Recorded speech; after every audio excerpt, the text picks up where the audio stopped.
देवों के पास बाह्य जगत का वैभव अमाप समाप्त है। मनुष्य भाव में सद्गुण कैसे बढ़े और दुर्गुण कैसे घटे।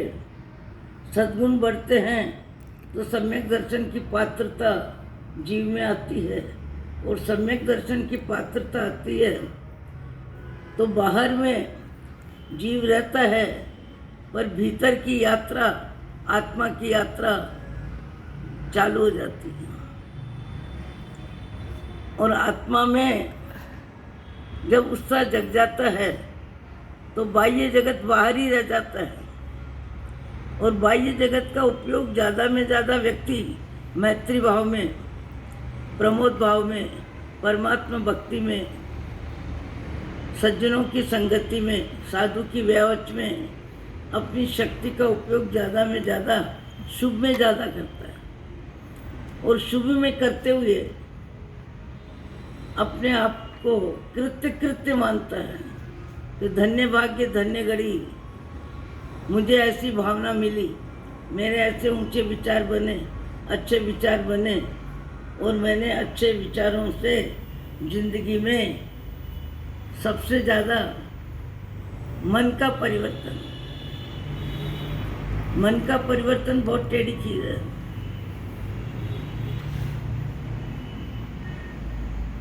क्षमा गुण का अभ्यास, सहनशीलता का अभ्यास, समता का अभ्यास, विनय का अभ्यास, विवेक का अभ्यास सबसे जरूरी है।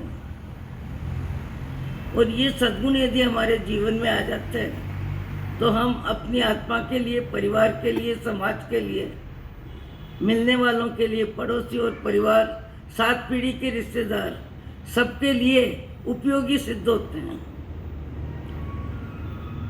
सबके लिए हमारा जीवन आदर्श होता है, उदाहरण होता है, और लोग चर्चा में भी कहते हैं कि इनका स्वभाव कितना अच्छा है, इनकी कार्य प्रणाली कितनी अच्छी है। मुझे कहना नहीं चाहिए और कहने का कोई मेरा दृष्टिकोण भी नहीं है, पर मैं वर्षों से जानती हूँ सुरेश कांकरिया,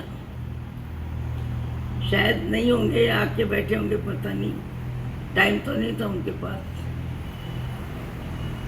रायपुर में सुरेश कांकरिया नाम के व्यक्ति हैं। उम्र अपनी जगह है। 4 महीने एकासन, 4 महीने भक्ति, 4 महीने सामायिक, 6-7 भाइयों का परिवार, साधु व्यवच, विचक्षण विद्यापीठ के अध्यक्ष अभी, और कम से कम 5000 मनुष्य उनके व्यापार से जुड़े हैं, और सबको सहयोग देना ये उनका दृष्टिकोण है।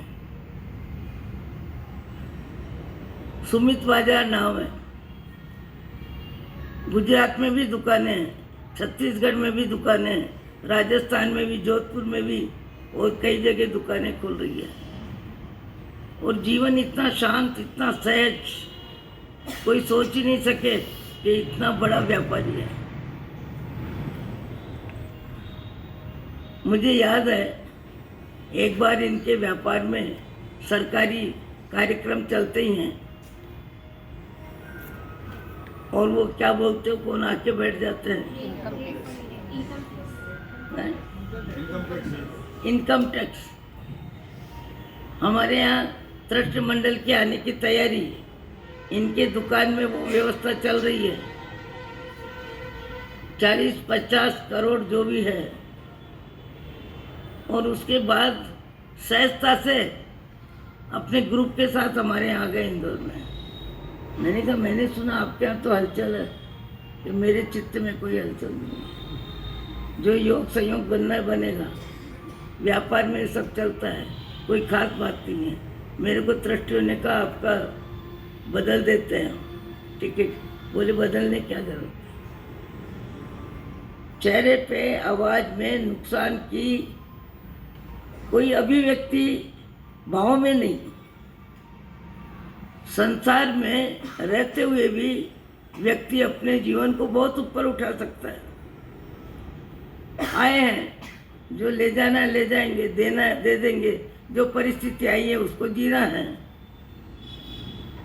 जो परिस्थिति आई है उसको जीना है, पर जीने में मानसिक हलचल कम, चित्त में चंचलता कम, आक्रोश कम, आवेश कम, क्रोध कम, और जीवन बाह्य जगत और भीतर का जगत दोनों अलग। बाह्य जगत में पुण्य पाप की फिल्म चलती है और भीतर में सम्यक ज्ञान, सम्यक दर्शन, सम्यक चारित्र का भाव जगत आत्मा को संतुलित करता है। आत्मा को क्षमा गुण, सहनशीलता, समता का अभ्यास, यह भी देखा वह भी देखा। परिस्थितियां तो बदलती है, जीवन भर बदलती है। किसी का बचपन बड़ा मधुर होता है, किसी की जवानी बड़ी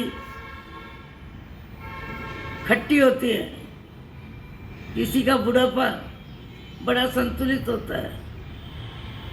कर्म के उदय की फिल्म आती सबके जीवन में है, पर सम्यक ज्ञान, सम्यक दर्शन, सम्यक स्वाध्याय के बिना व्यक्ति भाव जगत को शांत रखना, सहज रखना बहुत बड़ी बात है।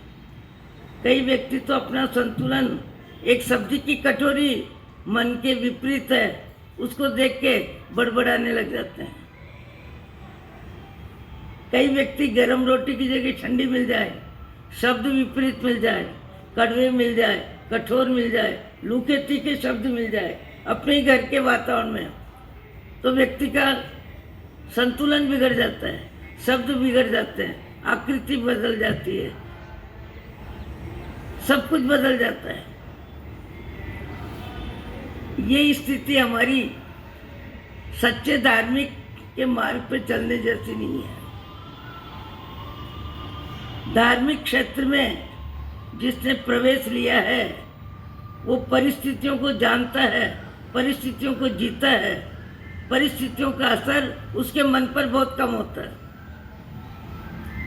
दुख भी झेला, सुख भी झेला, ये भी देखा वह भी देखा, देखा देखा इतना देख, देखा देखा इतना देख, मिट जाए दुविधा रह जाए एक। परिस्थितियां व्यक्ति को बहुत कुछ सिखाती है, परिस्थितियां व्यक्ति की परीक्षा लेती है, परिस्थितियां व्यक्ति को रुला देती है, परिस्थितियां व्यक्ति को हंसा देती है, और कई व्यक्ति परिस्थितियों को पानी की तरफ पी जाते हैं, पानी की तरफ पी जाते हैं। भयंकर व्याधि, कैंसर रोग, गुरुवर्य विचक्षण श्री जी महाराज पानी की तरफ पी गए। शरीर अपना काम करता है, मैं अपना काम करती हूँ।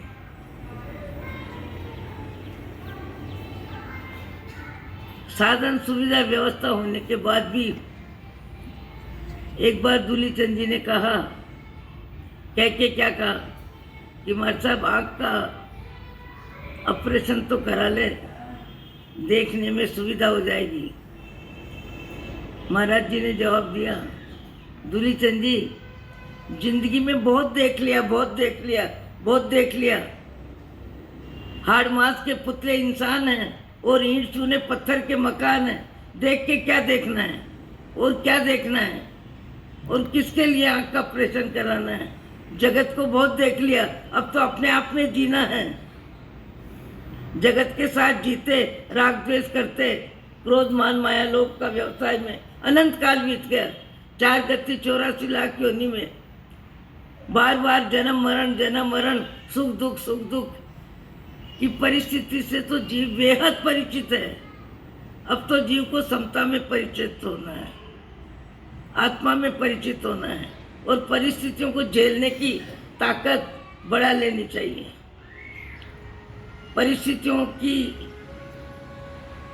मन पर असर कम हो। परिस्थिति के लिए परिवर्तन तो करेगा, परिश्रम तो करेगा। जो परिस्थिति है उसे जीने में अपने विवेक का उपयोग तो करेगा। परिस्थिति, कभी कभी छोटी सी परिस्थिति व्यक्ति को हचमचा देती है, कभी कभी छोटी सी परिस्थिति व्यक्ति को कहाँ से कहाँ पहुंचा देती है। आपने कितनी बार सुना है अमरचंद नाहर का नाम। जयपुर के श्रावक, जोरी बाजार, गणगौरियों के बारह में रहने वाले, 3 बजे का समय और विचक्षण श्री जी महाराज के दर्शन करने आए। हम भी वहीं खड़े थे और महाराज श्री स्वाध्याय कर रहे थे। जैसे आए मत्थन मंदा भी करी और महाराज साहब के भाव जगत में उनको देख के पता नहीं कैसा भाव जगा और कह के क्या कहा, अमरचंद जी, हीरा माणक मोती सोना चांदी सब पृथ्वी का कले हुए है। उन्होंने कहा, अमरचंद जी, पत्थर की परीक्षा करते रहोगे या आत्मा की परीक्षा भी करोगे? पत्थर की ही परीक्षा करते रहोगे या आत्मा की परीक्षा भी करोगे? क्या आज्ञा? बोले स्वाध्याय करो। गृहस्थी है, बेटा है, बहू है, पोते पोती है, व्यापार का माणक का थैला कलकत्ते से उसी रोज आया है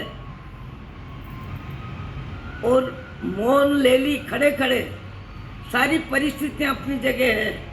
18 बरस लगातार मौन किया, 18 बरस साधना करी और रवाना भी हुए तो 38 उपवास के साथ। और 38 उपवास में भी आत्मा का ध्यान, आत्मा का ज्ञान, विचक्षण श्री जी महाराज का उपदेश जो लगा, जितना लगा। पात्रता अपनी अपनी होती है, योग्यता अपनी अपनी होती है, भाव शक्ति अपनी अपनी होती है। अपन अधिकतर दूसरों के भावों की चर्चा करके, दूसरों की भावों की आलोचना करके, निंदा करके, विकथा करके अकारण अपने आत्मा में कर्म का बंधन कर लेते हैं। अरे कोई कैसा है, आपको क्या? आपका भाव जगत आपका भाव बदलेगा, दूसरे का भाव जगत, उसको नुकसान, उसको फायदा, आपको क्या? पर पंचायती में हमारी जिंदगी बहुत लगती है, पर पंचायती में हमारी जिंदगी बहुत लगती है और हम आत्मा का ज्ञान, आत्मा का स्वाध्याय, आत्मा की योग्यता के दर्शन किए बिना ही मनुष्य भव से विदा हो जाते हैं। इससे बड़ी कोई हार नहीं होगी। मनुष्य भव में आत्मज्ञान की प्राप्ति का पुरुषार्थ भगवान करे। आपको, मेरे को, सबको सद्बुद्धि मिले। ओम शांति, ओम शांति।